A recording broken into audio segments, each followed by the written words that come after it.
علمني الفن كيف أضبط أعصابي وسيطر على حالي. مش شرط أتقبل ظهور بليق بمصر وعظمة مصر.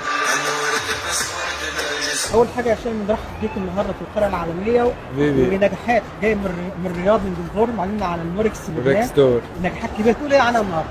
إن شاء الله كل الجوائز اللي أخذناها اليوم بهذا الحضور الجبار حيتوج النجاحات والجوائز اللي أخذناها بإذن الله.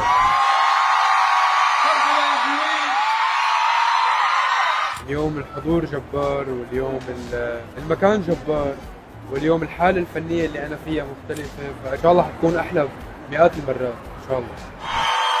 مرحبا مرحبا مرحبا. داخلين على 2025، ايه خطه الشام الجديده اللي 2024 كلها نجاحات، 2025 فيها ايه؟ إن شاء الله في أعمال مشتركة كثيرة جاية من مصر للمغرب للخليج، ظهور مدروس وأعمال مرئية مدروسة إن شاء الله. عايزين نعرف خطوه مصر بقى هتبقى عباره عن ايه؟ قريبا بإذن الله. أنا كثير حابب، ولكن أنا كنت عم باخذ وقتي لحتى يكون ظهور بليق بمصر وعظمة مصر.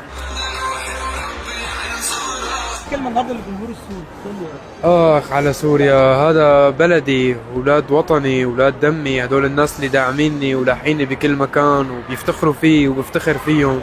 كل الحب لهم دائما. لك يأمرني الله اللي خلقكم. كيف تقبل المواقف اللي بتصير معك من سيد النقد؟ مش شرط اتقبل، بس اتعلمت اني ما ورجي اذا تقبلت او لا. علمتني هالسنة علمني الفن كيف اضبط اعصابي وسيطر على حالي، وانه غاية الناس عفوا رضا الناس غاية ما بتزبط.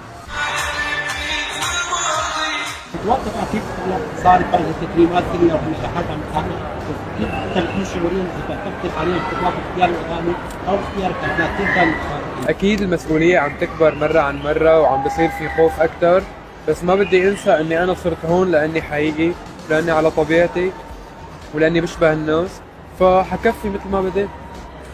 بالشيء اللي حاسه حاكتبه وحلحنه وحغنيه ونزله للناس، وانا اكيد هن بيحبوا الحقيقي والسادة حيحبوا. العائله ليش كل شيء؟ كتر خير الله، الحمد لله. وتضلكم بألف خير وبشوفكم قريبا.